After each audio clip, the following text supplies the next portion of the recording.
بسم اللہ الرحمن الرحیم۔ ایران، سعودی عرب، اسرائیل اور پوری مشرق وسطیٰ کی جو صورتحال ہے، اس وقت انتہائی برننگ صورتحال وہاں سامنے آ چکی ہے۔ ایران کے لیے سعودی عرب کے بارے میں تو پہلے بھی سن رہے تھے کہ ان کا معاہدہ ہو رہا تھا، لیکن امریکہ نے اور اسرائیل کے لیے یہ ایران کا اور سعودی عرب کا ملاپ انتہائی خطرناک، انتہائی نازک تھا، جس کی وجہ سے امریکہ نے اس پوری ڈیل کو ہونے سے روکنے میں اپنا بھرپور کردار ادا کیا۔ ایسا بھی تو آپ لوگوں کو بہت اچھی طرح علم ہوگا کہ کسی بھی حکومت کے مختلف زاویے ہوتے ہیں، مختلف عالمی قوتوں سے ان کے رابطے بھی ہوتے ہیں، اور ان میں سے کچھ گروپ یہ کہتے ہیں کہ جی آپ جو ہیں امریکہ کے ساتھ رہیں، کچھ کا کہنا ہے کہ نہیں جی رشیا اور چائنا کے ساتھ جائیں، اور کچھ یہ کہتے ہیں کہ جناب اگر آپ نے ایران سے جو ہے اپنے تعلقات بہتر کر لیے تو وہ انتہائی قسم کی خطرناک صورتحال ہو جائے گی۔ حالانکہ ایسا کچھ بھی نہیں ہے۔ ایران کے بارے میں جو سب سے امپورٹنٹ بات سامنے آئی ہے وہ یہ آئی ہے کہ جناب یہ جو ایران ہے اس کو اسرائیل نے بھرپور طریقے سے دھمکی دی ہے۔ ان کے آرمی چیف نے یہ دھمکی دی کہ آپ کسی بھی وقت ایران پر حملہ ہو سکتا ہے۔ اچھا، یہ بھی بتاتا چلوں کہ ایران پر حملے کی جو نوید ہے وہ اسرائیل تقریباً ہفتے میں 2-3 دفعہ تو وہ یہ دہراتا ہوگا، لیکن اس دفعہ جو اسرائیل کے وزیر اعظم ہیں نتن یاہو صاحب، وہ تشریف لائے ہیں، اور آپ کو بہت اچھی طرح پتہ ہے کہ نتن یاہو وہ شخصیت ہیں جن کی وجہ سے دو طرفہ چالیں جو ہیں وہ مشرق وسطیٰ میں چلی جا رہی ہیں۔ پہلی بات تو یہ ہے کہ اس بات کو طے کیا جاتا ہے کہ جناب ہم آپ کے دوست ہیں، اور یہ جو جہادی لوگ ہیں یا جو ایران کی جو کوششیں ہیں یا ایران کے جو ملیشیاز ہیں، یہ جو ہیں یہ علاقے میں فساد پھیلا رہے ہیں۔ اچھا، اس سے کچھ خدشات جو ہے سعودی عرب کو بھی ہیں، کچھ بحرین کو بھی ہیں، اور کچھ متحدہ عرب امارات کے درمیان۔ اسی لیے متحدہ عرب امارات میں یہ بتاتا چلوں کہ امریکہ کا اڈا موجود ہے، اور اگر یہ صورتحال سامنے آتی ہے جو ایران اور اسرائیل کے درمیان ہو رہی ہے تو اس میں سب سے زیادہ نقصان جو ہے وہ اسرائیل کا بھی ہو سکتا ہے، لیکن ایران آپ کو بہت اچھی طرح پتہ ہوگا اسے جنگ کا بھی بہت اچھا تجربہ ہے، اور اس کی اسلحے کی تیاری بھی بہت تیزی سے اور بہت اچھی طرح، اور خاص طور پہ ان کا جو خوفناک ڈرون ہے اس کی بھی جو ہے نا رفتار جو ہے وہ اسرائیل تک پہنچ سکتی ہے، اور شاید یہی وجوہات ہیں۔ اب میں آپ کو ایک اور بات بھی بتاؤں کہ ایران جو ہے وہ اپنا ایک اسرائیل سے بالکل نزدیک یعنی شام کی سرحدوں میں ایک اپنا میزائل سسٹم لگانا چاہ رہا تھا، جسے اور روحانی صاحب جو ہیں ایران کے صدر ہیں وہ وہاں جا کے اس کا انہوں نے افتتاح کرنا تھا، لیکن جو یہ دھمکی اسرائیل نے دی ہے اس کے ساتھ یہ بات بھی کہہ دی گئی ہے کہ اسرائیل کو یہ بات مان لینی چاہیے اور اسے یہ بات تسلیم کر لینی چاہیے کہ وہ جو ہے وہ ایران کے بغیر خطے میں نہیں رہ سکتا۔ ایرانی صدر نے کل ایک بھرپور خطاب کیا ہے طلبہ و طالبات سے۔ انہوں نے اس خطاب میں یہ کہا ہے کہ جو بھی ایران کو سے جنگ لڑے گا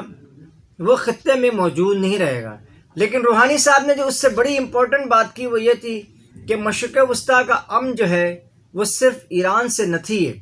یعنی ایران کے ساتھ جو ہے ان کو اپنے تعلقات اچھے رکھنے پڑیں گے، اور یہ بہت اہم بات بھی ہے، اس پر بڑا غور و خوض بھی کرنا چاہیے، کیونکہ ایران اس وقت خطے میں ایک ایسا ملک ہے جس کے ارد گرد جو ہے سعودی عرب بھی اس کا کوئی خاص حامی نہیں ہے، اسی طرح متحدہ عرب امارات میں نے آپ کو بتایا کہ وہاں امریکی اڈے ہیں، اور یہاں سے لے کر کے آپ اسرائیل تک چلے جائیں اس کے ایران کے بہت سارے دشمن ہیں، یا ایران نے بھی کچھ دشمنوں کو اپنے پال رکھا ہے، اور جیسے یہ حوثی باغیوں کا سلسلہ ہے، ایک طویل عرصے سے، برسوں سے، یہ نصف صدی سے زیادہ عرصہ ہو گیا ہے یہ سلسلہ جاری ہے، لہذا اس طرح کی صورتحال کو ایران کنٹرول کرنے کی کوشش بھی کرتا ہے، لیکن اس کو بڑھاوا دینے کے بھی لیے اس کی بہت ساری صورتحال سامنے آتی ہے۔ میں آپ کو جیسے پہلے ہی بتا سکا ہوں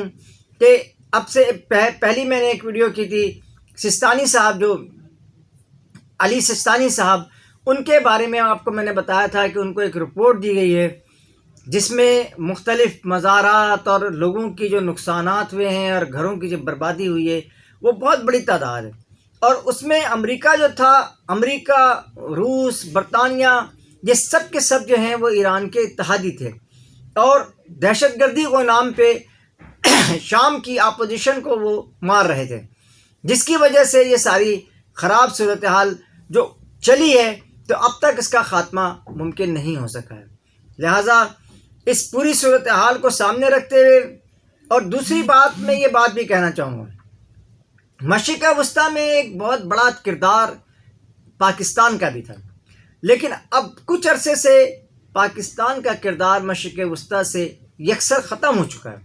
اور اب صرف اور صرف وہاں پہ سعودی عرب کا جو کردار ہے وہ بہت کھل کر سامنے آیا ہے۔ نیتن یاہو کے آنے کے ساتھ ہی ایک اور بھی ویب جو ہے ایران نے بتایا کہ یہ ایک خوفناک کھیل جو ہے نیتن یاہو کھیلتے ہیں کہ ہم آپ کے دوست ہیں، یعنی عرب ممالک ان کو تسلیم کریں، جیسے کہ میں نے آپ کو بتایا تھا کہ مراکش نے اسرائیل کو تسلیم کیا ہوا ہے، متحدہ عرب امارات نے، بحرین نے، ان تمام ممالک نے اسرائیل کو تسلیم کیا ہوا ہے، اور سعودی عرب بھی تسلیم کرنے جیسے ہی شخصیت کے مالک ہیں۔ یعنی جو ہمارے محمد بن سلمان ہیں، انہوں نے اس وقت آفیشلی تو تسلیم نہیں کیا ہے، لیکن اسرائیل کے لیے ایئر اسپیس بھی کھلا ہوا ہے، اور اسرائیل نے ایک مرتبہ پھر یہ بات کہی ہے کہ اس کو اگر اس ایران پر حملہ کرنا ہوگا تو وہ عرب ممالک کے ایئر اسپیس کو بہت آرام سے، بہت سکون سے استعمال کرے گا، اور عرب ممالک اس کو اس بات کی اجازت دے چکے ہیں۔ لیکن عرب ممالک اور خاص طور پہ اسلامی ممالک کو یہ چاہیے کہ وہ ایسا نہ کریں جس سے ایران اور خطے کے دیگر ممالک کے درمیان جو ہے ایک طویل نہ ختم ہونے والی جنگ کا سلسلہ شروع ہو جائے۔ اس لیے میں یہ بتاتا چلوں کہ یہ اس جنگ کا نتیجے میں آپ کو میں بتاؤں کہ تقریباً 11 لاکھ بچے جو ہیں وہ اس وقت جو ہے حوثی باغیوں یعنی یمن میں جو ہے انتہائی پریشانی، انتہائی دکھ، انتہائی افسوسناک صورتحال سے دوچار ہیں، اور اتنی ہی تعداد میں بچے مارے بھی جا چکے ہیں، یعنی وہ شہید بھی کیے جا چکے ہیں۔ وہ ایک بے گناہ بچے جن کا نہ کوئی، اسی طرح سے جب شام میں لڑائی ہو رہی تھی تو لاکھوں کی تعداد میں بچے جو ہیں وہ یورپ کی طرف لے کے چلے گئے یہ اغوا کر کے، اور اب کچھ دنوں کے بعد یہی بچے جو ہے اسلام کے، مسلمانوں کے اور اسلامی ممالک کے دشمن بن کے ہمارے سامنے آئیں گے۔ لہٰذا اس پوری صورتحال میں ہونا تو یہ چاہیے تھا کہ سعودی عرب، قطر، بحرین اور آپ کا متحدہ عرب امارات اور ایران، ان کو ایک پیج پہ ہونا چاہیے، لیکن یہ الگ الگ ہونے کی وجہ سے، اچھا پاکستان کا میں نے ذکر اس لیے نہیں کیا کہ اب پاکستان جو ہے وہ اپنی ہی گھر کی لڑائیوں میں اس قدر کہ عمران خان نااہل ہوتا ہے یا نہیں ہوتا ہے، یا اہل ہوتا ہے یا نہیں ہوتا ہے، ان کہانیوں میں اتنا الجھتے چلے جا رہے ہیں کہ پاکستان کا ابھی ماضی قریب میں یا مستقبل قریب میں کوئی بہتر مستقبل نظر نہیں آ رہا ہے۔ دعا یہی ہے کہ اللہ تعالیٰ پاکستان کو اور پوری عالم اسلام کو متحد ہونے کی کوشش کریں، تاکہ میں آپ کو ایک اور بات بھی بتاؤں، آپ میری ویڈیو میں یہ بتائیے گا کہ مجھے بھی مشورہ دیں کہ آیا یہ ایران اور یہ سعودی عرب اور ان کے باہمی تعلقات جو خراب ہیں اسے کس طرح درست کیا جائے، یعنی تمام عالمی قوتیں جو ہیں وہ جو غیر مسلم ہیں وہ انہیں لڑوانے کی کوشش کر رہی ہیں، اور یہ بھی لڑنے کی کوشش میں لگے رہتے ہیں۔ لہٰذا اس کے ساتھ ہی میں اپنی جو ہے اس پوری کہانی جو سعودی عرب میں اس وقت اور ایران میں اور اسرائیل کے درمیان ہو رہی ہے اس کو بڑا ختم کرتا ہوں، اور آپ لوگوں سے یہ کہتا ہوں کہ آپ لوگ بھی اپنے مشوروں سے ہماری ویڈیو کو نوازتے رہیں، اسے سبسکرائب بھی کریں، اور بہت زیادہ اس کی جو ہے نا اس وقت واچ ٹائم کی بھی ضرورت ہے، اس کو بھی آپ برائے مہربانی ہمارے لیے، آپ کے بھائی قاضی جاوید کے لیے آپ ضرور کریں۔ اس کے ساتھ ہی قاضی جاوید اجازت چاہتا ہے، اللہ نگہبان آپ کا بھی، اللہ پورے عالم اسلام کو بہت اچھا دن دیکھنا بھی نصیب فرمائے۔ اللہ حافظ۔